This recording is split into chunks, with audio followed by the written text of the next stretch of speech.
Bonsoir tout le monde, refrain littéraire content d'entrer la caille aujourd'hui. Avant de commencer, la première c'est 7 Pixels, Look Haïti, We Women, Rival Promo, Femme éclairée, Dell Media, For IDs Event et puis Merveilleux Décor. Pour l'épisode de ce mois, nous recevons Fedeline Bigot. Fedeline Bigot qui est l'auteur d'un roman fort, Mon Agonie, un roman qui parle d'abus sexuels, un roman qui parle de viol. Bonsoir Fedeline. Bonsoir Jérémy. Bonsoir à vous qui nous regardez. J'espère que nous allons passer un très bon moment ensemble. Oui, je suis vraiment heureuse de t'accueillir aujourd'hui. Donc, ma première question pour toi, Fedeline, en fait, c'est qui est Fedeline Bigot? Fedeline Bigot, c'est moi, jeune femme déterminée qui embrasse la vie, qui accueille ses différentes couleurs. Fedeline Bigot, c'est une passionnée d'écriture. Ok. Et pour ton parcours littéraire, est-ce que tu peux nous dire un peu plus à propos de ton parcours littéraire? Depuis quand est-ce que tu écris? Qu'est-ce que tu as déjà publié dans la littérature contemporaine? Bon, si on peut considérer le fait que je me plaisais à rédiger des sujets c'est pas de dissertation, de rédaction en classe de primaire et pour moi et pour quelques camarades. Donc, je pourrais dire que j'ai commencé à écrire très jeune.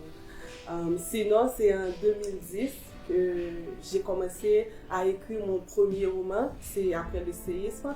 Un roman que je ne publierai jamais parce que c'est très pauvre. C'est normal. Non, il ne faut pas dire ça. C'est pauvre, j'avais déjà l'amour pour l'écriture, mais j'avais encore pas assez de bagages, donc je ne suis pas fière. Je ne peux même pas le relire. Non, je pense que justement, peut-être que ce roman a besoin d'un petit travail de réécriture, mais je pense qu'il y a quand même quelque chose de bon à en tirer. En tout cas, moi-même, je ne suis pas. Je le laisse de côté. Mais cependant, je n'ai pas du tout arrêté. Avec Mon Agonie, j'ai remporté le premier prix de la deuxième édition du concours Prix Amarante organisé par C3. Et Mon Agonie, c'est mon premier roman publié. Justement, encore une fois, félicitations pour ce prix que tu as obtenu avec C3 Éditions. Je crois que c'est en 2019, oui. Si je ne me trompe. Tu as été la première lauréate. C'est un très beau début pour ta carrière littéraire. Mais en fait, qu'est-ce qui t'a inspiré? Qu'est-ce qui t'inspire dans ton milieu pour que tu trouves les thèmes que tu abordes dans tes textes? Bon, malheureusement, c'est la pénible expérience de quelques jeunes durant mon adolescence qui m'ont inspiré pour accoucher de ce roman. J'en connais beaucoup qui, durant mon adolescence, au moins ont subi des attouchements sexuels et n'ont pas pu en parler. Et la raison de leur silence était assez frustrante que démoralisante. Donc, avec Mon Agonie, j'essaie de dénoncer cet acte criminel et aussi en même temps d'encourager à changer nos comportements vis-à-vis des victimes. Est-ce qu'il y a des livres que tu as lus ou bien des auteurs qui t'ont influencé pour écrire ce roman? Non, pas du tout. Pas du tout. Mais d'une manière générale, en dehors de ce roman, quels sont les auteurs que tu peux dire qui influencent, qui t'ont poussé à devenir écrivain? Tout d'abord, je dois te dire que j'ai commencé très tard à lire des auteurs haïtiens. C'est pas par choix. C'est pas du tout ça. C'est juste que ça ne m'était pas accessible. Très jeune, je lisais beaucoup, mais c'était les romans, les harlequins. C'est ça qui était plus facile pour moi à trouver. Donc, c'était pas facile pour moi de tomber sur un livre d'auteur haïtien. C'est en grandissant et puis le premier auteur haïtien que j'ai lu, c'est Gary Victor avec Alain des rues parallèles. Et puis, je ne peux plus dire. Mais et les autres, bon, tu as quand même peut-être des auteurs classiques haïtiens, Jacques Roumain, Jacques-Stéphane, Alexis. Je commence à peine à lire ces auteurs. À peine. Je me suis procuré beaucoup d'ouvrages de ces auteurs. J'ai fait quelques publications sur ma page Instagram, mais je commence à peine. Je ne vais pas te mentir, je commence à peine. À les découvrir. Oui, à les découvrir. Ah, moi je pense que ça va être une belle expérience. Et je pense aussi que c'est ça qui... C'est pour ça que j'étais un peu perdue quand j'écrivais. J'ai 2 ou 3 romans dont je ne suis pas fière. Mais c'est en commençant à lire des auteurs haïtiens que je me suis... Comment dire? Que j'ai plus ou moins compris ce que je faisais. Que j'ai compris que je commençais à comprendre ce que je faisais, ce que je voulais faire. Donc j'étais un peu perdue dans ce que racontait le Quai et ce que je voulais décrire, ce que je voulais donner dans mes livres. En fait, je pense que lire les auteurs haïtiens nous permettent de trouver un point d'ancrage, de respect dans notre réalité principale, comparativement avec les auteurs étrangers qui n'abordent pas vraiment la culture haïtienne, tout ça. Oui, tout à fait. J'étais comme perdue et c'est après que j'ai su comment faire. Mais ce roman, tu l'as écrit après avoir entendu parler de ces 3 éditions du concours, ou bien c'est un roman que tu avais déjà dans ton tiroir, que tu as décidé de publier par la suite? Ce roman était déjà dans mon tiroir. Je l'ai écrit 7 à 8 ans environ, mais de temps en temps, je le peaufinais. Et puis quand on m'a mise au courant du concours de ces 3 éditions, alors je l'ai relu et puis bon, j'ai décidé de participer au concours avec.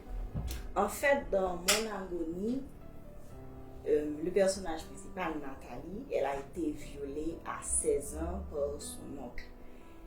Mais comparativement à notre réalité ou dans notre culture, dans la société haïtienne, quand les gens ont été abusés, surtout les enfants, ils préfèrent garder, en quelque sorte, si je peux dire, la loi du silence. Parce qu'ils pensent que les gens ne vont pas comprendre ce qu'ils ont vécu, ils vont être pointés du doigt, ils vont être rabaissés, humiliés. Mais dans ton livre, Nathalie a choisi immédiatement de dire ce qui s'était passé.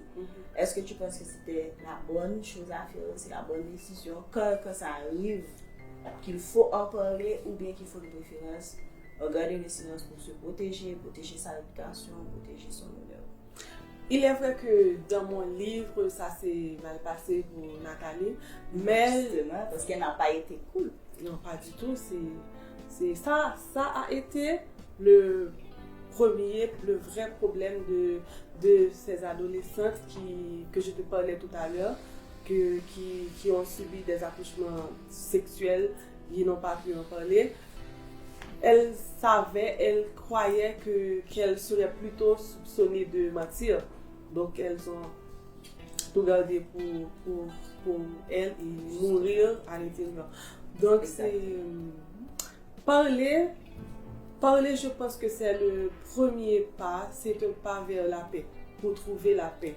Ce n'est pas encore se relever, parce que la blessure, ça c'est assez difficile à se cicatriser. Mais je pense que quand une victime s'exprime au sujet de l'acte subi, plus précisément du viol, elle dégage du même coup un peu de la colère, de la peur, de la honte en elle. Donc, on est d'accord que ça prend du courage de parler d'abus sexuels, mais quand même, il faut se trouver quelqu'un de confiance. Parce que ça va aider à commencer à trouver la paix, à dégager un peu de cette peur, de cette honte qui est peut-être gonflée en soi, quand on est victime, bien sûr. Oui, donc trouver quelqu'un de confiance qui va nous comprendre et même parfois un psychologue. Un psychologue aussi, oui. Un psychologue et puis c'est plus facile pour la victime aussi de trouver cette paix dont je te parle si le violeur est puni. Si le violeur est puni, ok, et puis consulter un psychologue. C'est vrai que certaines se sont relevées toutes seules, cette blessure ont forgé leur caractère et ont pu avancer, mais pour d'autres, c'est différent. Oui, il y a également des associations qui aident des personnes dans ce genre de cas, ou qui les accompagnent dans tout le processus chez le médecin, etc. Mais aussi, ton roman, c'est un roman qui aborde principalement, si je peux dire, des thèmes sensibles. Ton roman ne parle pas seulement d'abus sexuels, ton roman parle de prostitution, ton roman parle de violence conjugale. Ton roman met aussi à nu la misère dans certaines couches sociales en Haïti. En fait, d'où est venue toute cette inspiration et surtout ce besoin d'aborder, si je veux dire, des thèmes qui sont aussi cruciaux pour nous? Tout simplement, cette frustration, mon impuissance à pouvoir faire quelque chose, changer quoi que ce soit. Donc, je pense que j'utilise l'écriture pour donner une sorte d'écho à ma voix, puisque je ne peux pratiquement rien faire de ce qui se passe vraiment autour de moi. Donc, je ne fais qu'utiliser l'écriture pour dénoncer. Donc pour l'inspiration, ça se passe juste dans mon entourage, c'est des choses qu'on rencontre tous les jours, je n'ai rien inventé. Juste je me suis inspirée de la réalité et puis c'est assez courant dans le pays. Donc je peux dire que tu as une plume engagée aussi. Parce que tu Jusqu'à présent, oui. Quand je lis les romans que je lis, oui, c'est ça. Une plume engagée. D'accord, c'est bien. Et aussi, Nathalie, par la suite, elle va se livrer à la prostitution. Est-ce que, en fait, la prostitution pour Nathalie, c'est un échappatoire ou bien c'est pour survivre, pour s'acheter des biens de consommation? En fait, pourquoi tu as choisi de faire de Nathalie une prostituée? Est-ce que pour toi, ce serait tout simplement les séquelles du viol qu'elle a subi? Nathalie s'est prostituée dans mon roman pour les deux raisons, puisque l'une entraîne l'autre. Déjà, c'est un cercle vicieux. Je dirais que des circonstances sociales l'ont conduite dans le monde de la prostitution et elle s'y est restée pour pouvoir survivre. Okay. C'est les deux en même temps. Oui, en fait, je sais que quand un auteur écrit, en général, il y a toujours une partie de lui-même dans l'ouvrage, même si c'est un ouvrage, on peut dire, totalement, qui est pratiquement basé sur la fiction. Est-ce que dans ton cas, qu'est-ce qu'il y a de Fédeline, si je peux dire, ou bien est-ce qu'il n'y a aucun rapport entre les personnages de roman, entre l'histoire et Fédeline? C'est une histoire qui a été totalement inventée ou non? Dans mon cas, je me suis plutôt mise à la place de ces victimes qui se sont retrouvées dans ce genre de situation qui m'ont beaucoup touchée. Donc, je me suis juste mise à leur place pour pouvoir mieux accoucher de ce roman. Donc, mais j'ai rien vécu de tel. Mais pour accoucher le roman, je me suis juste mise à leur place. En fait, tout au long de l'ouvrage, Donald est comparé à un chien. Il y a tout un tas de qualificatifs assez négatifs que tu lui attribues. Est-ce que, selon toi, les abuseurs, ce sont des personnes qui ont des troubles de santé mentale, qui sont des moins que rien, en fait, par rapport avec tous ces termes que j'ai vu que tu as utilisés pour décrire Donald? Ou bien peut-être que Donald, dans le temps... Ronald, oui. En fait, oui, il y a deux personnages. Oui, il y a un personnage jumeau qui est Donald. En fait, est-ce que... Ou bien peut-être que Ronald aussi a eu dans son enfance des troubles qui l'ont poussé à devenir cette personne. Peut-être qu'il n'a pas que du mauvais en lui. C'est ça, pour certaines personnes, écoute, c'est juste mon point de vue, ok? C'est pour certaines personnes, je pense que c'est ce besoin de dominer qui les pousse parfois à commettre ce genre d'actes criminels, si on peut dire. Mais je ne pense pas qu'ils ont tous un problème de santé mentale. Et dire qu'ils ont ce problème, c'est les dégager de leur responsabilité pénale. Alors que les expertises de médecins et de psychologues pour les tribunaux disent que 90% d'entre eux ne souffrent pas de pathologie psychiatrique. Donc,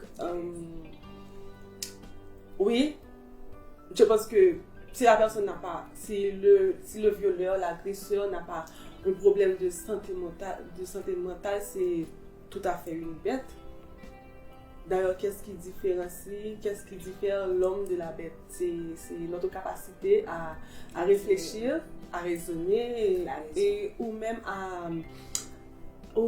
à faire taire nos plus sombres désirs.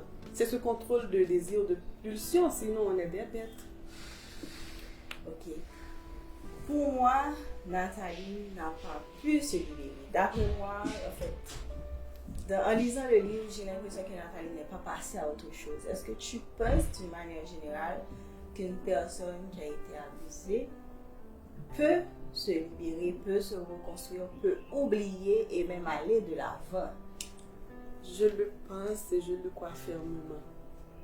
Une personne qui a été violée peut se relever, peut retrouver la joie de vivre, mais cette reconstruction prendra du temps. Parce que c'est, comme je te l'ai dit, c'est pas une blessure qui est facile à se cicatriser. La reconstruction prendra du temps. Tout d'abord, la première chose à faire, c'est se confier à quelqu'un de responsable.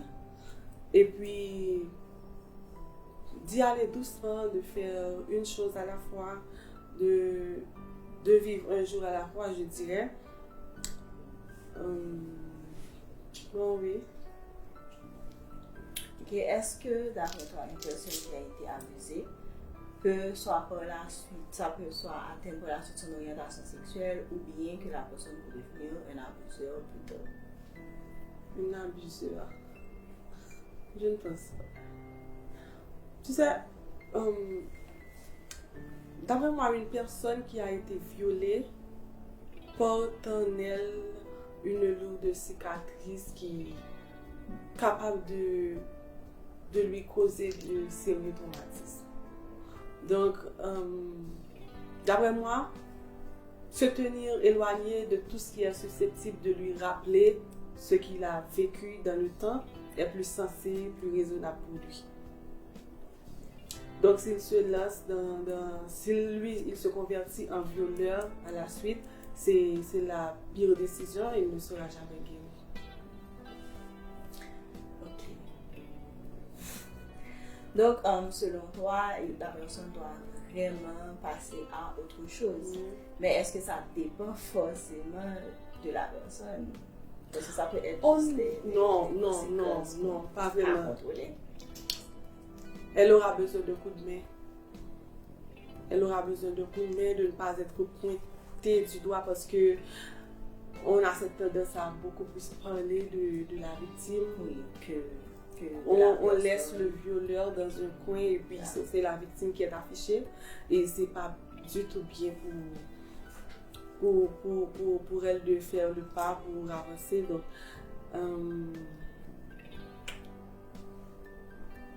j'ai oublié la question. Oui, donc justement, la personne doit continuer à avancer. Oui, continuer à avancer. Il y a également le personnage de Jonas qui m'a beaucoup intriguée. En fait, le personnage de Jonas, si je peux dire, c'est un personnage qui est assez mystique. Je me demande comment tu as créé ce personnage. Est-ce que je dois répondre à cette question? Oh, parce que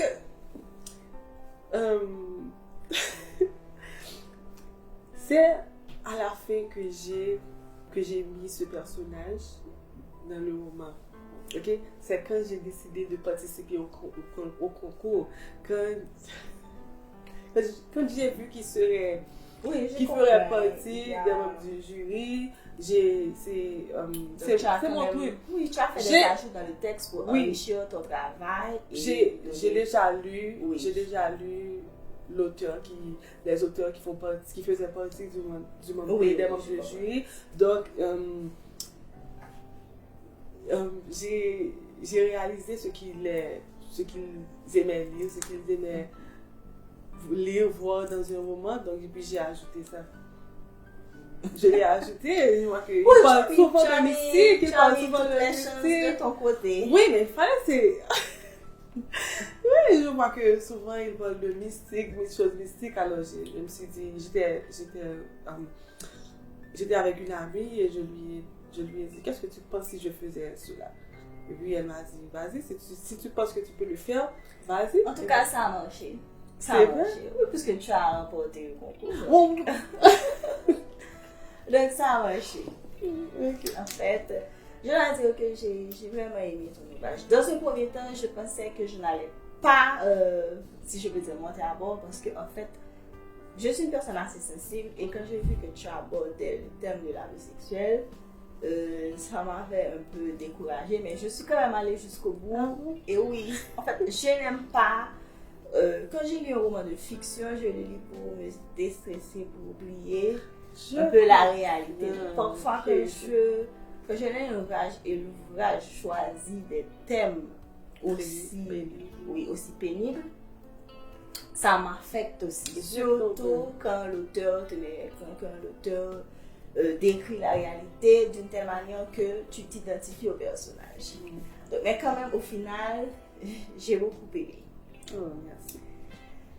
Donc, si je te demande de me citer 5 auteurs que tu aimes. 5 auteurs que j'aime, auteurs ici. Peu importe. Je préfère rester chez nous.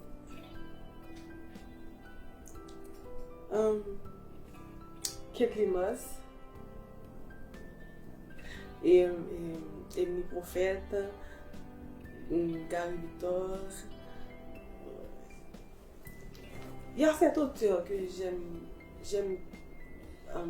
J'ai commencé à la mettre dans ma liste alors que elle est très jeune. Elle a écrit juste un roman, mais j'aime tellement que je ne sais pas pourquoi j'ai décidé de la classer, de la mettre dans ma liste. C'est Bergie Léger.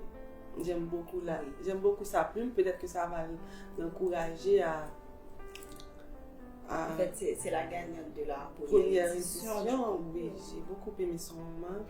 Ça fait 4. Un 5e. Oh, je te le dois. D'accord. Et quels sont tes ouvrages préférés?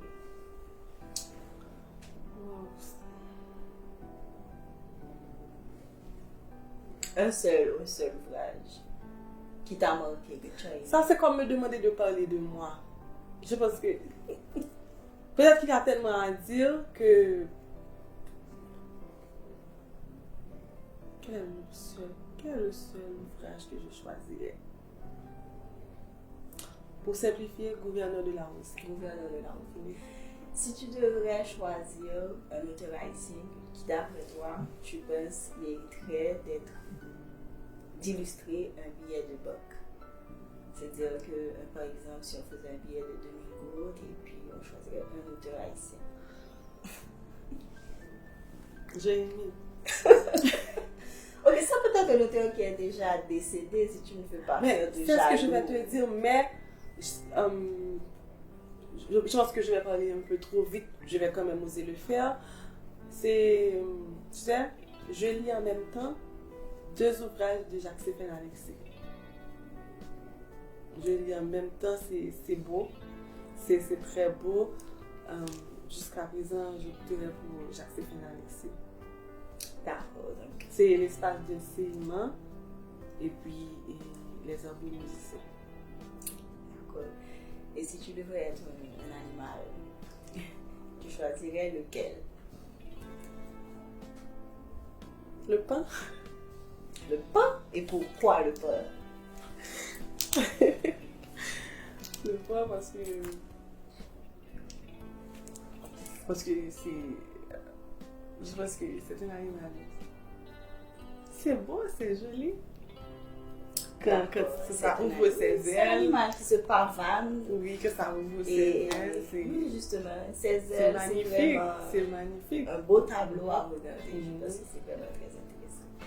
Donc, je vais te demander de lire un extrait de Mon agonie pour donner une idée à ceux qui n'ont pas encore lu ton ouvrage.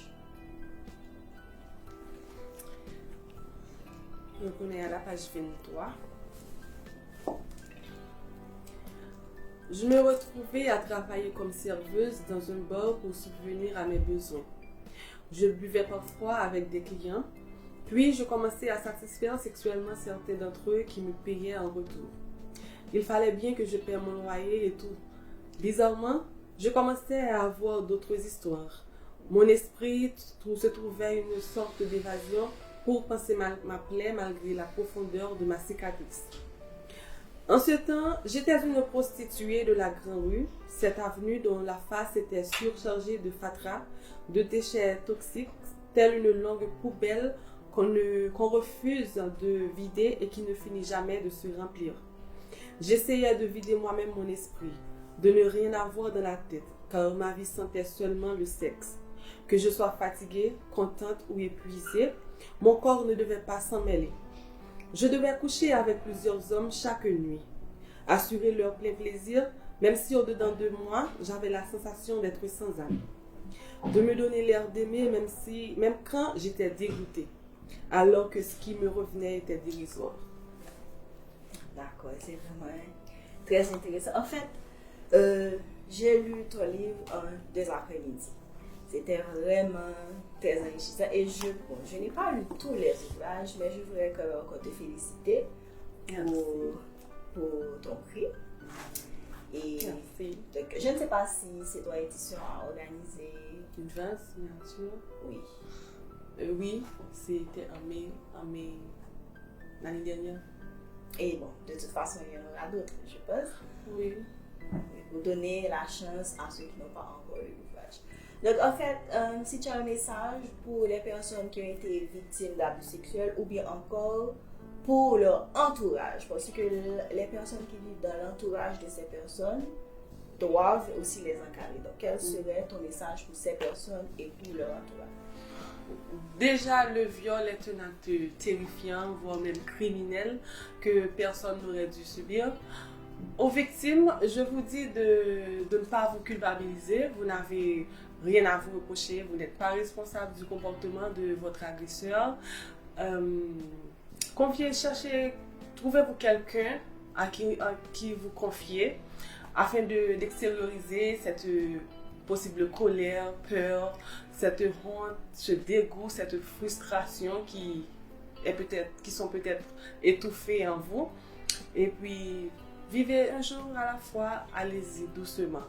Et à leur entourage, je vous demande simplement d'être indulgent, d'être indulgent,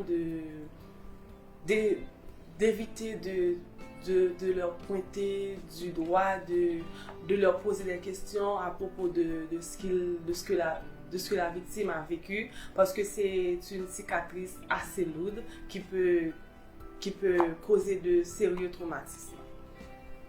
Oui, parce qu'en fait, l'entourage, c'est le milieu immédiat qui va accompagner la personne. Et au lieu de reprocher à la personne, parce que parfois on reproche à la personne des gestes, soit sa tenue, ou que le fait d'être resté seul avec l'autre personne. Donc, ce n'est pas forcément la bonne attitude à avoir. Et la première chose à faire aussi, c'est de se rendre à l'hôpital dans l'immédiat. Oh, ok. Après l'acte subi, il faut se rendre. Oui, il faut se rendre. La première chose à faire, c'est se rendre à l'hôpital pour un examen médical. Oui. Et puis après, il y a toujours le suivi psychologique pour accompagner la personne. Et surtout, ne vous culpabilisez. Oui, justement. Ne vous culpabilisez. Donc, d'après toi, pourquoi aussi les enfants, surtout les enfants qui ont été victimes, c'est toujours difficile pour eux d'en parler, d'avouer ce qu'ils ont subi dans notre société? Il y a tellement de règles, d'interdits pour un enfant de notre société que parfois il est comme réduit à un être sans véritable droit. Sinon celui d'approuver sans cesse. Donc, par peur de ne pas être compris ou même entendu, l'enfant victime peut choisir de se sentir obligé de se taire après. Et aussi, il faut considérer que un enfant, au moment des agressions, peut ne pas être conscient qu'on lui fait du mal. Car l'agresseur, le violeur, il aura toujours tendance à manipuler sa victime. Donc, ce ne sont pas les seules raisons, mais je ne fais que citer celles-là. D'accord. Et si quelqu'un veut se procurer mon agonie, où est-ce que la personne peut acheter ton ouvrage, qui est le gagnant du concours de C3 Éditions? Donc, c'est l'ouvrage qui a remporté le prix Amarante en 2019. C'est un concours organisé par C3 Éditions au niveau national. C'est la deuxième édition. Oui. Et bon, pour le moment, c'est disponible à C3 Éditions. Et puis, ou bien vous pouvez me contacter directement sur 37 49 29 86 et aussi au studio de beauté Ma Douceur à Delma 40B. D'accord, merci Pédeline. J'ai été vraiment contente de te recevoir à Refrain Littéraire. Donc, Refrain Littéraire remercie 7 Pixel Studio, Femmes Éclairées, Loop Haïti, We Women, Rival Promo, Dell Media, 4IDs Event et Merveille Décor. À la prochaine!